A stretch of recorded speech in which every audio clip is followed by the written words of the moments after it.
오늘 본문의 내용은 마가복음 12장에 근거한 말씀입니다. 일종의 비유라고 할 수 있죠. 이 비유에서 집주인은 하나님을 가리키고 포도원은 이스라엘, 농부는 유대의 종교 지도자들, 그리고 종들은 선지자들, 아들은 그리스도이신 예수님을 가리킵니다. 마태는 마가의 기술을 대체로 따르고 있는데 마가의 본문에는 없는 구절을 첨가했습니다. 그것은 종들을 두 그룹으로 나누어서 보냈다고 기록함으로 인해서 이것은 포로기 이전과 이후 예언자들로 나눈 것이다 라고 해석을 합니다. 어쨌든 마태는 이렇게 함으로 인해서 유대와 예수님 사이에 반감을 더 강조했고 유대인들의 죄를 신랄하게 공격합니다. 이스라엘은 더 이상 하나님의 백성이 아니며 하나님 자녀의 특권이 유대인에게서 이방인에게로 옮겨갔다라고 하는 메시지를 보입니다. 그래서 유대의 교권자들은 다시 한번 예수를 죽이려고 계획하였음을 보여줍니다. 오늘 보면 33절 말씀에 이렇게 시작합니다. 다른 한 비유를 들으라. 한 집주인이 포도원을 만들어 산 울타리로 두르고 거기에 짜는 틀을 만들고 망대를 짓고 농부들에게 새로 주고 타국에 갔더니, 마가는 한 사람이라고 기록을 했는데 마태는 한 집주인으로 표현을 합니다. 이것은 포도원에 대한 소유권과 소출에 대한 권리를 더 강화하는 것으로 볼 수 있습니다. 그 집주인은 포도원을 직접 만들었고 심지어 망대까지 지었습니다. 또 즙자는 틀까지 만들어서 모든 설비를 주인이 직접 마련했다는 것을 보여줍니다. 포도원에서 열매를 맺기 위한 모든 선비가 완비된 이 포도원은 당시에는 성전으로 볼 수 있고 유대인 민족 자체로도 볼 수 있습니다. 그리고 오늘날 이것을 우리가 적용해서 보면 이것은 교회일 수 있고 또 우리가 살고 있는 집일 수도 있고 가족일 수 있고 또 나의 전부일 수 있습니다. 근데 분명한 건 그 어떤 것도 내가 만든 게 아니라는 거예요. 심지어 내 경력과 명예도 건강한 몸도 물질도 다 주님이 세우시고 감동하셔서 나에게 허락된 것이라는 것을 보여줍니다. 그럼 이 모든 것들, 하나님이 우리에게 주신 이 모든 것들은 무엇을 위함이냐? 열매를 위함이라는 거예요. 그래서 이런 모든 상황 속에서 농부가 할 수 있는 목적은 뭐냐? 수확하는 것밖에 없어요.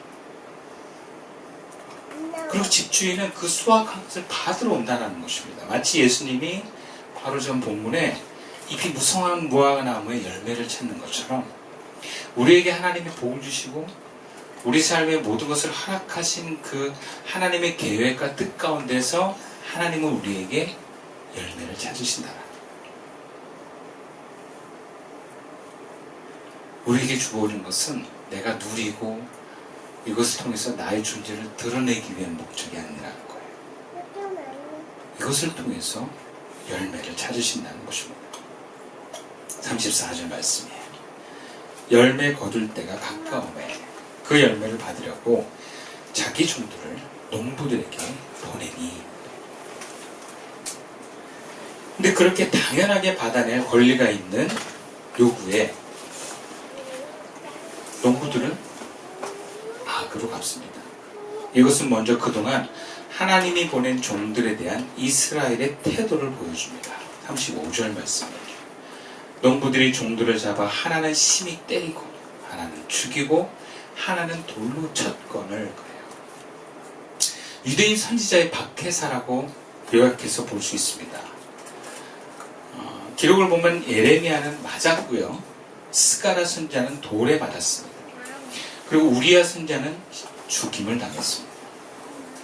마태는 특히 선지자가 핍박받았음을 강조합니다. 그래서 구체적으로 때리고 죽이고 돌로 쳤다 기록을 합니다.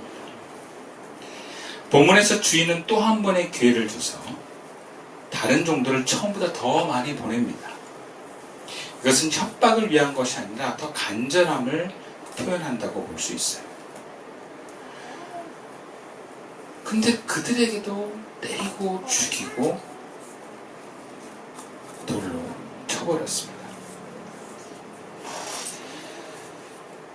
그럼에도 주인은 포기하지 않고 이제는 아들을 보냅니다.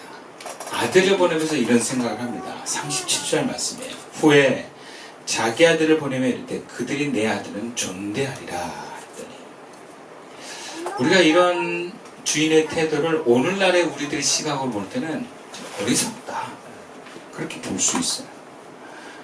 아니, 종들을 보내고 더 많은 종들을 보내는데 그들이 죽이는 행동들을 통해서 그들의 의심을 확인했다면 아들 보내면 안 되죠. 우리 아들 지켜야죠. 근데 여기서 주인은 어떻게 보면 되게 순진해 보입니다.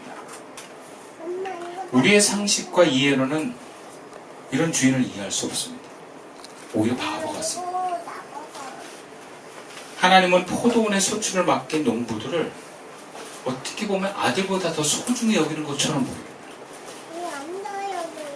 그러나 그렇다고 주인이 물러터진 주인은 아닙니다. 단순히 순진하기 때문에 아들까지 보낸 것은 아니라고 볼 수 있습니다. 조금이라도 가능성이 있다면 모두가 사는 길을 아들을 보내면서 기회를 준 것이라고 볼 수 있습니다. 물론 우리는 이것을 이해할 수 없습니다. 이것은 우리가 하나님을 다 이해할 수 없는 부분이기도 합니다. 우리는 우리의 경험과 사고의 이해 틀 안에서 하나님을 이해하려고 하면 부딪힙니다. 이해할 수 없는 하나님의 뜻과 일하심에 고개가 저어집니다. 그렇다고 내 뜻과 다르다고, 내 기대와 틀과 다르다고 하나님을 비난하거나 하나님을 저버리는 것은 더 어리석은 태도입니다. 오히려 내 뜻보다 크고 위대한 하나님의 계획과 뜻에 나를 맞추고 내어드릴 수 있는 사람만이 주님의 제자로 열매 맺는 인생을 살아갈 수 있다는 것을 보여줍니다. 이것은 결국 하나님을 향한 무한 신뢰를 필요로 하기 때문입니다. 본문에서 집주인은 그렇게 사랑의 행위로, 자비의 행위로 마지막까지 아들을 내어주는 것까지 나아가지만 농부들은 오히려 더 악하고 이기적인 마음으로 주인의 뜻을 저버립니다. 38절 말씀이에요. 농부들이 이 아들을 보고 서로 말하되 이는 상속장이 자 죽이고 그의 유산을 차지하자. 이 농부들의 생각은 요셉의 형들이 마치 요셉을 보고 한 말을 생각나게 합니다. 그만큼 어리석고 악한 생각입니다. 도저히 용납할 수 없는 사회에서 제거해버려야 될 존재들의 모습입니다. 아들을 보내면서 포도원 주인의 마음은 그들이 내 아들이야 존중하겠지라고 마음을 먹은 데 반해 악한 농부들의 마음은 이 상속자니 그를 죽이고 그의 유산을 우리가 차지하자라고 마음을 먹습니다. 같은 상황인데 정말 다르게 생각을 하고 있습니다. 근데 우리는 여기서 각자의 생각에서 그 중심의 차이를 발견할 수 있습니다.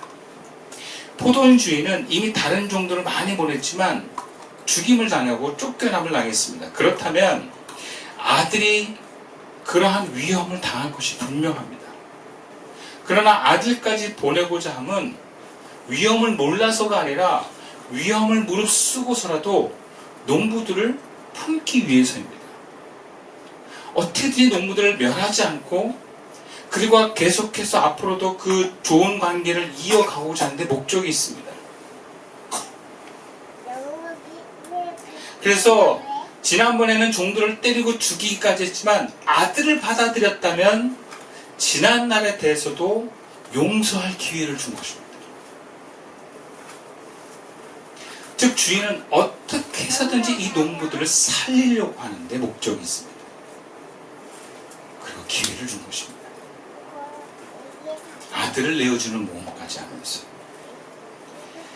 이것은 아들과 농부를 따로 구분하는 것이 아니라 농부들을 아들처럼 귀하게 여겼다고 볼 수 있어요. 그리고 이 농부들의 멸망을 어떻게 해서든지 막아보려는 주인의 자비라고 볼 수 있습니다. 우리는 이것을 왜 이해하지 못합니까?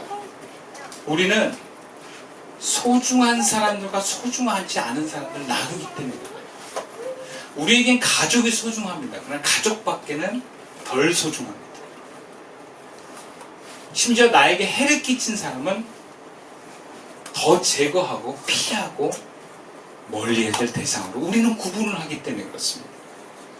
하나님의 자비와 나의 자비의 그릇이 다르기 때문에 그렇습니다. 그래서 이해를 할 수 없는 거예요. 이 농부들은 너무나도 분리적이고 이기적이고 어리석은 생각들로 가득 차 있습니다. 그럼 이 포도원이 누구 겁니까? 자기 것이 아니에요. 주인의 것이에요. 근데 이 포도원, 자기 것이 아닌 이 포도원을 가지고자 하는 욕심을 갖고 이 욕심을 채우기 위해서 남을 죽이고자 합니다. 때리고자 합니다. 악한 사람들입니다. 자신들과 집주인, 자신들과 다른 종, 자신들과 상속자를 철저히 분리합니다. 그리고 상속자를 죽이면 정말 그의 유산이 자기 것이 될 것처럼 아는 너무나 어리석은 사람들이에요. 그리고 이 포도원 주인이 얼마나 무서운지 모르는 사람들이에요. 무식이 용감합니다. 하나님을 모르는 사람들이 용감합니다. 이런 어리석은 사람들이 예수님 당시에는 종교 지도자들이었습니다. 스스로 하나님과 가까이 있는 위치에 있다고 여겼지만 하나님의 성전을 자기 것처럼 누렸습니다. 그리고 그 성전에서 자기 유익을 취하고 성전이 더럽혀지도록 방치하고 심지어 사주를 했어요. 성전을 이용하여 자기 돈을 벌었습니다. 그럼 하나님이 이 성전에 계신다고 하는 사람으로서 할 수 없는 행위들을 했어요. 이것은 실제로 하나님을 모르는 사람들입니다. 우리는 이런 어리석음의 모습들을 성경의 많은 사례에서 발견할 수 있습니다. 가장 먼저 보여지는 것이 하와입니다. 아담과 하와가 하나님과 함께 에돔 동산에 거실 때에 선악과를 따먹으면 정령 죽으리라고 말씀하십니다. 근데 하와가 따먹습니다. 하와가 어떤 마음으로 따먹었을까요? 먹어도 안 죽는다는 생각을 했어요. 그리고 따먹는다고 하나님이 어떻게 하겠어라는 생각을 한 겁니다. 하나님 모르는 거예요. 공의의 하나님을 모르는 거예요. 한번 말씀하신 그 하나님의 말씀이 결코 쉽게 바뀔 수 없다라고 하는 그 사실을 몰랐어요. 정령 죽으리라는 그 말씀을 그들은 믿지 않았습니다.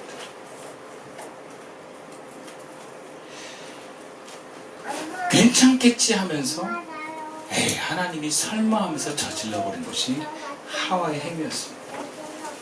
그리고 그러한 어리석은 생각으로 인해서 결국에는 그 생각의 배경에 있는 마귀에 의해 잘못된 선택을 합니다. 이것은 아벨의 복을 뺏어가기 위해서 아벨을 죽이고자 했던 가인의 모습과 연결이 됩니다. 내가 아벨을 죽여도 하나님이 모를 거라고 생각하는, 그리고 그렇게 동생을 죽여도 하나님이 나에게 큰 해코지를 안 할 거라고 하는 막연한 상상, 착각. 오늘 본문에서도 이렇게 어리석은 생각을 하면서 행동한 농부들의 결과가 어떻게 나온다고 우리가 예상하는가? 본문 40초, 41절이에요. 그러면 포도원 주인이 올 때에 그 농부들을 어떻게 하겠느냐? 예수님의 질문인데 아주 자연스럽고 당연하게 이렇게 대답합니다. 그들이 말하되 그 악한 자들을 진멸하고 포도원은 제때의 열매를 받칠 만한 다른 농부들에게 새로 줄지니이다. 그럼 주인은 그렇게 마냥 순진하고 어리석은 존재가 아닙니다. 마지막까지 아들을 내어주면서 기회를 주었지만 그 기회를 악으로 선택한 자들을 용서하지 않습니다. 심판하십니다. 그럼 하나님 그런 분이라는 거예요. 역사적으로도 예수님을 십자가에 죽게 했던 유대 종교 지도자들은 후에 철저하게 땅에서도 심판을 받았습니다. 우리도 얼마든지 이런 어리석은 생각에 잘못된 선택을 할 수 있습니다. 그리고 그런 어리석은 생각은 하나님의 것을 내 것이라 여기는 마음에서 하나님이 주시고자 허락됐던 이 모든 것들을 내 마음대로 사용하고자 하는 그 욕심에서 우리는 그런 잘못된 선택을 합니다. 그리고 이런 선택은 열매를 맺는데 방해를 받습니다. 우리는 본인 스스로는 인정하지 않지만 신앙생활을 해오면서 어리석은 생각들로 이렇게 잘못된 선택을 하는 경우를 너무나 많이 봅니다. 그리고 그 중심에는 하나님의 것을 내 것이라 여기고 나를 중요시하고 나를 뭔가 지키려고 하는 마음이 있다는 것을 알게 됩니다. 그래서 하나님보다 앞선 생각을 합니다. 이것을 우리는 오만이라고 합니다.